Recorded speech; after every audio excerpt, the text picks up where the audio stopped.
조금 저기 다른 각도에서 좀 그 얘기를 할게요. 그 한국이 그래도 좀 잘 버틴, 지금 이란전에도 불구하고 굉장히 잘 버티고 있습니다. 경제적으로. 그게 이재명이 잘해서가 아니에요. 이재명이 잘해서가 아닙니다. 한국 기업가들이 이제 잘해서인데, 그 시스템을 잘 만들어서. 그러니까 사실 한국은 원유가 이제 전혀 안 나오죠. 기름 한 방울 안 나는 그런 나라인데, 그런데 놀랍게도 전 세계 항공기들이 한국에서 만든 항공유를 넣고 날아다니는 거 여러분께서 아셨습니까? 심지어 세계 최대 산유국인 미국조차 한국산 항공유에 상당 부분 의존하고 있어요. 기름 한 방울 나지 않는 나라가 어떻게 세계적인 산유 제품 수출국이 됐냐? 예? 그 비밀은 이제 땅속 유전이 아니라 땅 위의 유전. 그러니까 바로 세계 최고 수준 정제 기술하고 전략적 비축 시설에 있는데요. 대한민국은 1970년대 두 차례 석유 파동을 겪으면서 에너지 중요성을 뼈저리게 경험했습니다. 그래서 원유 가격이 폭등하고 공급이 이제 흔들리면은 산업 전체가 멈출 수 있다는 사실을 그때 알게 됐어요. 한국 산업이. 그래서 한국은 단순히 원유를 수입해서 소비하는 데 그치지 않고 있습니다. 그래서 대규모 그런 정유 시설을 건설하고 또 수입한 원유를 휘발유 그리고 경유, 항공유처럼 이렇게 고부가가치 제품으로 바꿔서 다시 해외에 판매하는 전략을 선택했습니다. 그러니까 어떻게 보면 산유 수출국이에요. 한국이. 기름 한 방울 안 나지만 기름을 수출하는 그런 독특한 국가가 됐습니다. 한국이. 그래서 이건 뭐 그러니까 그 정치 진영을 떠나서 한국의 그런 정유 산업이 대단한 거죠. 그러니까 한국 정유 산업의 진짜 무기는 바로 이렇게 고도화 설비라고 말할 수가 있는 겁니다. 그래서 원유를 처음 정제하면 휘발유나 경유 같은 이런 값비싼 제품만 나오는 게 아니에요. 상대적으로 가치가 낮고 무거운 중진류하고 잔사유도 상당량 발생합니다. 그래서 고도화 설비는 이 값싼 중진류를 다시 분해하고 정제해서 휘발유하고 경유, 항공유 같은 고부가가치 제품으로 바꾸는데요. 쉽게 말하면은 다른 나라가 값싸게 처리할 기름 찌꺼기까지 다시 살려서 돈 되는 제품으로 만드는 게 대한민국이라는 겁니다. 대단한 거죠. 그래서 정유업계에서는 이런 설비를 지상유전이라고 부릅니다. 대한석유협회 자료를 보면 한국 주요 정유사 고도화율은 대략 25%에서 40% 수준이라고 합니다. 그래서 일본이 20%대 초반, 러시아하고 사우디 일부 시설이 10%대라는 점을 고려하면 상당히 높은 수준인데요. 그래서 한국이 원유 생산국은 아니지만 기름은 안 나죠. 아직도 하나도 안 나죠.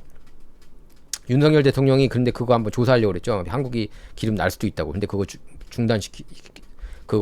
진행을 하지 못하게 더불어민주당이 방해치지 않았습니까? 그래서 대한민국이 원유 생산국은 아니지만 세계적인 정유 강국이 될 수 있었던 배경이 바로 제가 앞서 설명한 그런 내용들 덕분입니다. 그러니까 실적도 상당하다는데요. 그래서 2024년 한국이 수출한 석유 제품은 4억 9천만 배럴로 역대 두 번째로 많았습니다. 수출액은 451억 7천만 달러. 한화로 60조 원이 넘는데요. 그래서 한국이 수입한 원유 가운데 무려 52.5%에 해당하는 물량을 정제해서 해외로 다시 수출을 하고 있는 겁니다. 그러니까 기름을 수입해서 오히려 더 좋은 기름으로 만들어서 수출하는, 가장 많이 수출하는 그런 국가가 된 거예요. 특히 항공유 분야에서는 대한민국이 압도적입니다. 예, 대단한 존재감을 발휘하고 있는데요. 그래서 한국은 세계 최대 항공유 수출국으로 그렇게 평가받고 있습니다. 그래서 2024년 항공유 수출량만 8,826만 배럴에 달했다고 그래요. 그래서 미국 에너지 정보청 EIA에 따르면 2024년 미국이 해외에서 수입한 항공유는 하루 평균 10만 9천 배럴인데 이 가운데 한국산이 7만 7천 배럴 정도 된다고 그래요. 그러니까 전체 미국이 수입하는 항공유 중에 71%가 한국을 통해서 들어오고 있습니다. 한국이 파는 항공유예요. 다시 한번 강조하지만 미국이 사용하는 항공유 전체 71%가 아닙니다. 미국이 해외에서 수입하는 항공유 가운데 71%가 한국산이라는 거예요.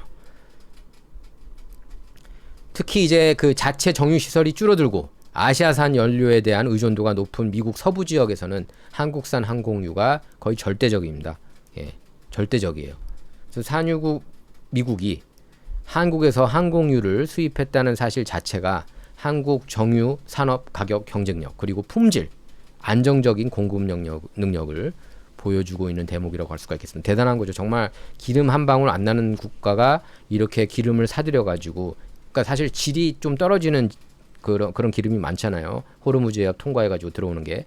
하지만 그거를 이렇게 정유해 가지고 굉장히 고품질 기름으로 만들어서 판다는 것 자체가 대단하다고 할 수가 있겠습니다. 이재명 정부에도 불구하고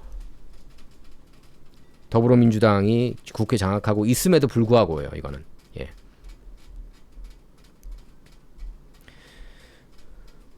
여기에 이제 또 하나 숨은 자산이 있는데요. 바로 국제 공동 비축 사업입니다.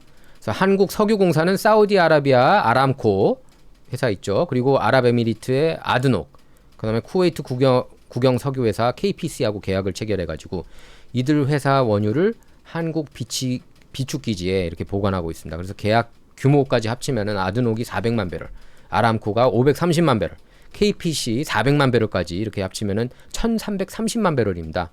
그래서 산유국 입장에서는 한국 비축기지를 동북아시아 시장에 원유를 신속하게 공급할 수 있는 그런 전진기지로 활용할 수가 있는 거예요. 그러니까 한국도 이제 이걸로 큰 이익을 보고 있는 거죠. 예? 평상시에는 저장시설을 빌려주고 수익을 얻습니다. 그런데 국제적인 공급 위기가 발생하면은 계약 조건에 따라서 해당 원유를 우선 구매할 수가 있는 거예요. 그래서 한국 정부가 원유를 미리 전부 사들이지 않고도 비상시에 활용할 수 있는 사실상 추가 전략 비축률을 이렇게 항상 확보하고 있는 거죠. 특히 이제 한국이 수입하는 원유 상당 부분이 중동산이고 그 원유가 호르무즈 해협을 통과한다는 점에서 국제 공동 비축은 단순한 이런 임대 사업이 아닌 겁니다. 대한민국 산업, 군사, 항공망을 지키는 국가 안보 자산인 거예요. 그래서 한국은 원유가 나오지 않는 나라라는 건 누구나 다 알고 있지만 원유를 가장 가치 있는 제품으로 바꾸는 기술을 갖고 있고 미국보다 앞선 전 세계 넘버원이에요. 세계 항공기에 특히 항공기에 연료를 공급하고 있고 산유국들 원유까지 한국 영토에 이렇게 보관을 하고 있어서 기름 부족 사태가 의외로 없는 겁니다. 다른 국가들에 비해서. 땅속에 유전은 없지만 기술과 인프라로 거대한 지상 유전을 만든 나라인 겁니다. 지하가 아니고 지상 유전이에요. 그래서 이재명 정부 개판이고 더불어민주당 개판이지만 그리고 한국의 기득권들 다 개판이지만 이렇게 한국 기업들은 맹위를 떨치고 있는 겁니다. 그래서 한국 기름 정제 비즈니스가 엄청나다는 걸 알 수가 있는 거죠. 뭐 정제 기술 그렇고 한국의 뭐 그런 뭐 삼성이라든지 하이닉스 등등 대단한 기업들 덕분에 이런 개판 정부에도 불구하고 잘 살 수가 있는 거고 잘 버틸 수가 있는 거예요. 이란전에도 불구하고 지금 이란전 때문에 고생하는 국가들은 엄청 고생하고 있습니다. 제가 얘기했죠. 비료 이슈 심각하다고. 그래서 어쨌든 이것이 우리가 잘 몰랐던 대한민국 정유 산업의 진짜 경쟁력이라고 할 수가 있겠습니다.